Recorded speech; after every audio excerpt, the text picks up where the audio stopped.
Les proverbes de Salomon, fils de Bethsabée, lion de Judée, bouche de l'Éternel, roi juste parmi les justes. Chapitre 10. Les lèvres du juste. Les proverbes de Salomon, paisible, entier, homme de paix. Un enfant sage fait la joie de son père, tandis qu'un enfant fou fait le chagrin de sa mère. Les biens mal acquis ne profitent jamais, alors que la vertu préserve de la mort. L'Éternel n'affamera pas l'âme du juste, alors qu'il rejettera le désir des criminels. La paume de celui qui ne tient pas ses promesses appauvrit, alors que le bras laborieux enrichit.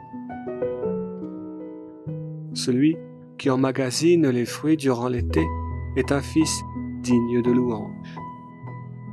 Celui qui s'endort à la moisson est un fils digne de la honte. Les prospérités trônent sur la tête du juste, alors que la bouche du méchant recèle la violence et la cruauté. On se souviendra du juste après sa mort comme d'une bénédiction, alors que le nom et la réputation des méchants pourriront. Celui qui le cœur, l'esprit et le sens de soi-même ont rendu sage, celui-là accepte son commandement, alors que celui qui est insensé, qui se moque de la sagesse, celui-là sera repoussé du bout des lèvres.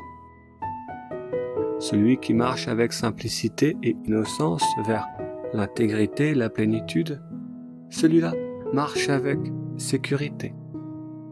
Alors que celui qui suit une direction perverse et tortueuse, celui-là sera bientôt. Celui qui a un œil fermé cause la douleur, et c'est parce qu'il est un insensé qui se moque de la sagesse qu'il sera repoussé du bout des lèvres. La bouche du juste est une source de vie, alors que la bouche du méchant recèle l'injustice et la fausseté. La haine appelle aux querelles, elle nourrit toutes les transgressions, elle enferme l'amour véritable. Dans les lèvres du discernement, tu trouveras la sagesse ainsi que le bâton pour battre le dos de celui qui est sans cœur ni esprit, ni sens de soi-même. Le sage amasse la connaissance comme un trésor, alors que la bouche de l'insensé est une désolation en approche.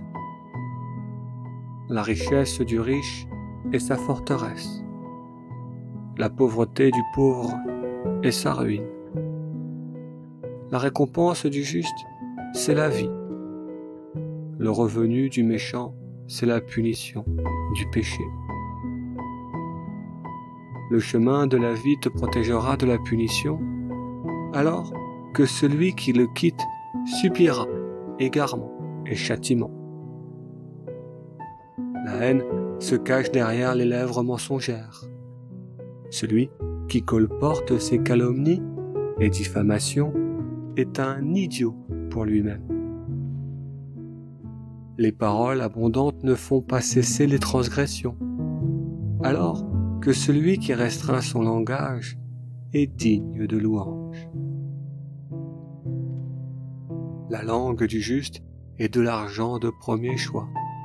La compréhension des méchants est de faible valeur.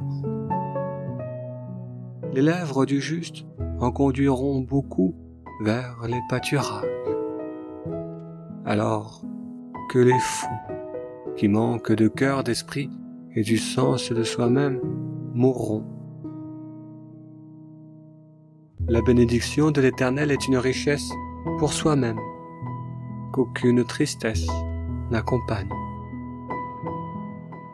La moquerie de l'arrogant façonne son intention, alors que la juste compréhension façonne celle du sage. La peur pénètre le soi du méchant, alors qu'au juste il est accordé ce qu'il désire, c'est-à-dire la justesse.